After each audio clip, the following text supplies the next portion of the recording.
మనిషి తెలివిగా ఉండడం అనేది అతని పుట్టుకతో వచ్చే వరం మాత్రమే కాదు, అతని ఆలోచన విధానం, నిర్ణయాలు, అలవాట్లు కూడా అతని తెలివైన వాడిని లేదా తెలివి తక్కువ వాడిని చేస్తాయి. కొందరు జీవితంలో ఎందుకు వెనుకబడిపోతారో చూస్తే వారి అలవాట్లలోనే కారణాలు దాగి ఉంటాయి. ముఖ్యంగా ఈ 4 అలవాట్లు నిజంగా జీవితాన్ని నాశనం చేసే పెద్ద శత్రువులు. ఇందులో మొట్టమొదటిది మన ముఖ్యమైన పనులు మానేసి వేరే వాళ్ళ పనులు చెయ్యడం. మన ముఖ్యమైన పనులను వదిలేసుకొని వేరే వాళ్ళ పనుల్లో మునిగిపోవడం అనేది జీవితంలో చేసే అత్యంత తెలివి తక్కువ నిర్ణయాల్లో మొట్టమొదటిది. ఎందుకంటే మన జీవితం అనేది ఒక పరిమిత సమయపు పుస్తకం లాంటిది.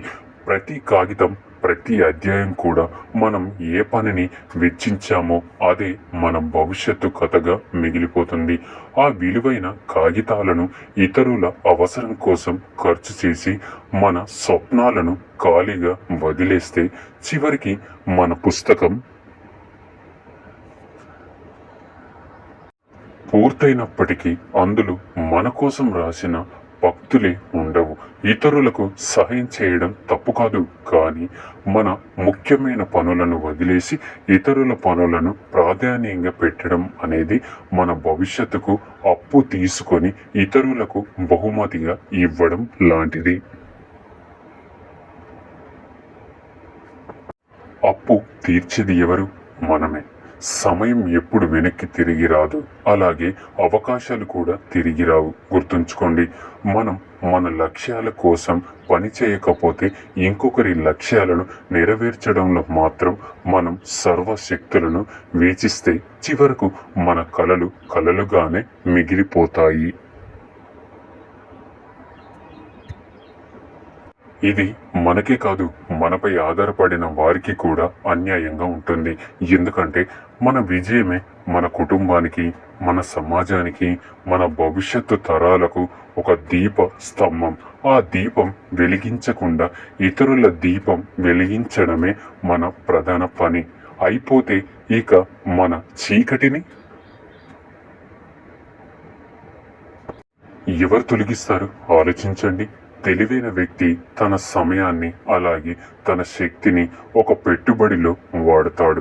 ప్రతి నిమిషాన్ని తన జీవిత ఖాతాలో జమ చేస్తాడు, వడ్డీతో తిరిగి రాబట్టుకోవడానికి. కానీ తెలివి తక్కువ వ్యక్తి ఆ నిమిషాలను ఎవరైనా అడిగితే వెంటనే పనిచేస్తాడు.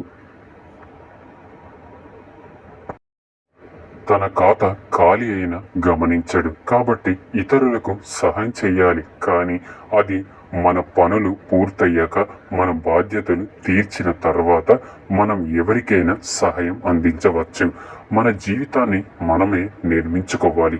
ఎందుకంటే ఎవరో వచ్చి మన కోసం ఇల్లు కట్టరు, ఎవరో వచ్చి మన కలలను మన కోసం నెరవేర్చరు. మన గమ్యం మనదే, మన పనులు మనవే. ఒక్క మాటలో చెప్పాలంటే తన పడవను ఒడ్డుకు చేర్చనివ్వడు, మరొకరి పడవను నడిపి సముద్రంలోనే మునిగిపోతాడు. అర్థమైందనుకుంటా. ఇక రెండవది, ప్రణాళికలు వేసుకొని పనిని చెయ్యకపోవడం. ప్రణాళికలు వేయడం చాలా మందికి ఇష్టంగా ఉంటుంది. ఒకరోజు మనం ఇలా చెయ్యాలి, రేపు అలా చెయ్యాలి, ఈ సంవత్సరం ఇలా ఉండాలి అంటూ నోటి లెక్కలు వేసుకోవడం, దినచర్యల్లో నింపుకోవడం, కలలు సౌదాలు కట్టుకోవడం, ఇవన్నీ కూడా ఉత్సాహంగా చేస్తారు. కానీ ఆ ప్రణాళికను అమలు చేయకపోతే అది కేవలం ఒక కలలు కథగానే మిగిలిపోతుంది. ప్రణాళిక అంటే అది భవిష్యత్తుకు వేసిన పటం, మ్యాప్ లాంటిది. పటం ఉండడం వల్లే గమ్యం చేరిపోతామా? కాదు, ఆ పటాన్ని అనుసరించి ఒక్కో అడుగు వెయ్యాలి.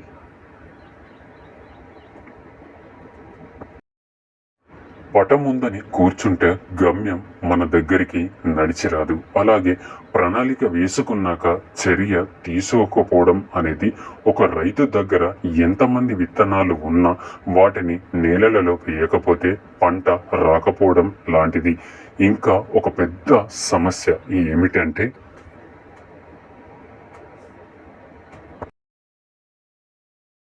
పనిని ప్రారంభించకపోవడం వల్ల మనలో అలసతత్వం స్థిరపడిపోతుంది.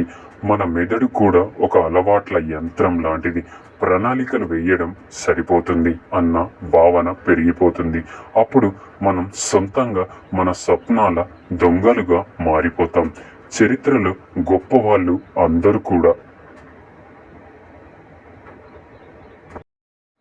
ఒకే సూత్రాన్ని పాటించారు. కళ ఇంకా కృషి కలిస్తేనే విజయమని. కళలో మాత్రమే ఉంటే అది స్వప్నం, కృషి మాత్రమే ఉంటే అది కష్టపడి గడిపిన జీవితం. కానీ రెండు కలిస్తే అది సార్థకమైన జీవితం. ప్రణాళికను కార్యరూపంలోకి మార్చకపోవడం అనేది సమయాన్ని వృధా చేయడమే కాదు, మన ఆత్మవిశ్వాసాన్ని కూడా నెమ్మదిగా చంపేయడం. ప్రతిరోజు మనం చేయాల్సిన పనిని వాయిదా వేస్తే మనలో నేను చెయ్యలేను అన్న నిశ్శబ్దమైన సందేశం గాఢమవుతుంది. ఇది మన భవిష్యత్తు సామర్థ్యాన్ని మింగివేస్తుంది. చిన్న చిన్న అడుగులు వేయండి. పెద్ద ప్రణాళిక ఉన్నా సరే మొదటి పనిని మొదలు పెట్టండి. ఎప్పటికీ కూడా సరైన సమయం రాదు. మీరు మొదలుపెట్టి సమయమే సరైన సమయం. ఎందుకంటే ప్రణాళికలు కాగింతపై ఉండడానికి కాదు, జీవితంలో ఫలించడానికి మొత్తం మీద ప్రణాళికలు వేసుకొని పనిని చెయ్యకపోవడం అనేది ఒక పడవను తీరం నుంచి తోసి నీటిలో వదిలి ఆ తర్వాత దానిపై ఎక్కడం మర్చిపోవడం లాంటిది.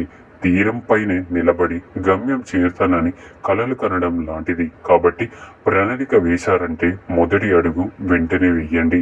ఎందుకంటే ఆ మొదటి అడిగే చివరి విజయానికి ఆహ్వానం. అర్థమైందనుకుంటా. ఇక మూడవది, ప్రతి ఒక్కరిని గుడ్డిగా నమ్మడం. మనిషి జీవితంలో నమ్మకం అనేది అత్యంత విలువైన సంపద. కానీ ఆ నమ్మకాన్ని ఎవ్వరిపైన కూడా గుడ్డిగా ఉంచడం అనేది జ్ఞానం లేని పని. ఎందుకంటే నమ్మకం అనేది గుడ్డిగా ఇచ్చే దానం కాదు, అది సమీక్షించి అర్హులైన వారికే ఇచ్చే బాధ్యత.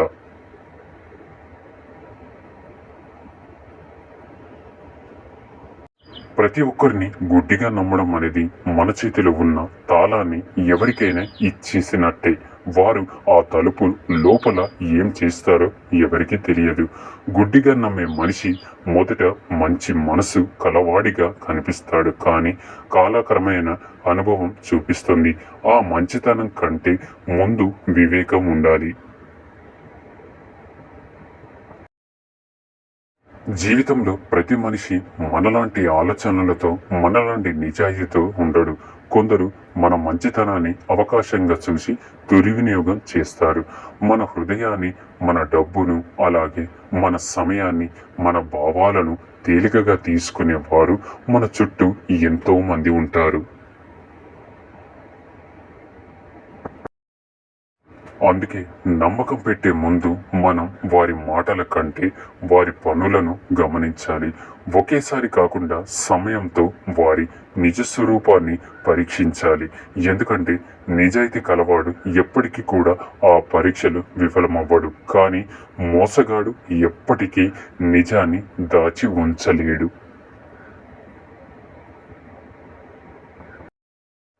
గుడ్డిగా నమ్మిన వారు జీవితంలో ఎక్కువ గాయాలను పొందుతారు.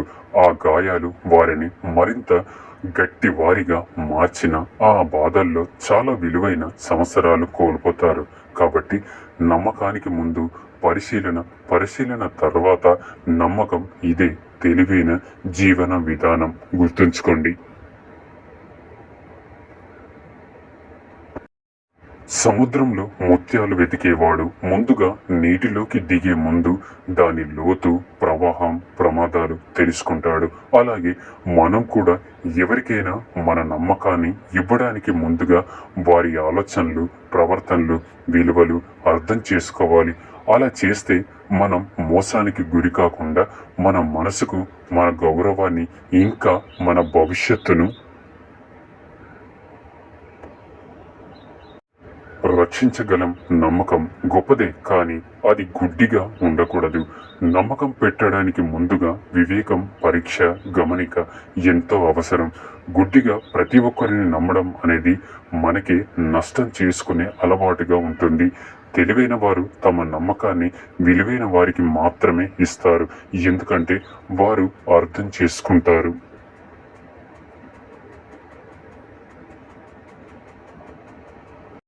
నమ్మకం అంటే కేవలం గుండెతో ఇచ్చేది కాదు, బుద్ధితో కాపాడేది కూడా అని అర్థమైందనుకుంటా.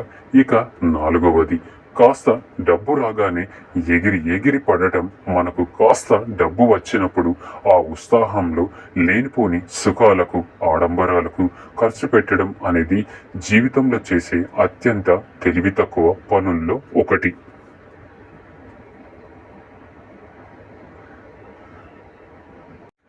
ఎందుకంటే డబ్బు అనేది నీ కష్టానికి ప్రతిఫలం, నీ భవిష్యత్తు భద్రతకు పునాది, నీ స్వేచ్ఛకు తాళం చెవి.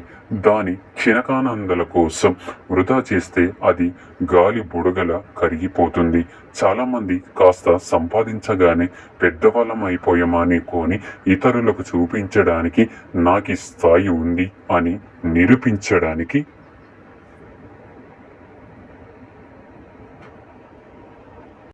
అవసరం లేని ఖర్చులను మొదలు పెడతారు. కొత్త వస్త్రాలు, అవసరం లేని వస్తువులు, ఇవన్నీ చూసి 2 నిమిషాలు గొప్ప అనిపించుకోవచ్చు, కానీ నీ ఖాతాలోకి డబ్బులను మాత్రం నిశ్శబ్దంగా తగ్గిస్తాయి. సత్యం ఏమిటంటే, డబ్బు ఉన్నప్పుడు ఉత్సాహం పెంచడం సులువు, కానీ ఆ డబ్బు ఎప్పుడు పోతుందో గుర్తుంచుకోవడం తెలివైన పని. నేడు వచ్చే ఆదాయం రేపు వస్తుందని హామీ లేదు. జీవితం అనేది మార్పులతో నిండి ఉంటుంది. అనారోగ్యం, ఉద్యోగ నష్టం, వ్యాపార నష్టం, అనుకోని ఖర్చులు, ఇవన్నీ కూడా ముందస్తు సమాచారాన్ని ఇవ్వవు. ఆ సమయానికి మిగిలేది నువ్వు గతంలో భద్రపరిచిన డబ్బు మాత్రమే. ఒకవేళ నువ్వు సంపద వచ్చిన వెంటనే ఖర్చు చేస్తే అది వర్షం వచ్చినప్పుడు బిందులో నీరు సేకరించకుండా మొత్తం నేలలో జారి విడిచినట్టే. కొద్ది రోజుల్లోనే మళ్ళీ దాహంతో అలపంటించాల్సి వస్తుంది. తెలివైన వారు ఏం చేస్తారంటే,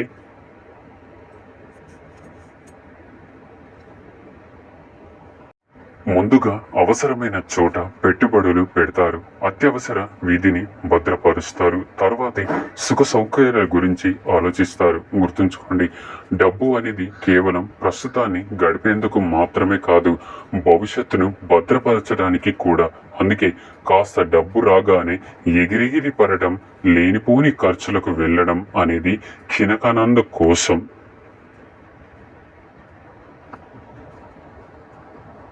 భవిష్యత్తును తాకట్టు పెట్టినట్టే. జీవితంలో నిజమైన సంపద నీ భవిష్యత్తు. సురక్షిత జీవితాన్ని తెలివిగా నడపాలంటే మన అలవాట్లను తెలివిగా ఎంచుకోవాలి. ఈ నిజాన్ని మాత్రం ఎప్పటికీ మర్చిపోకండి. అర్థమైందనుకుంటా.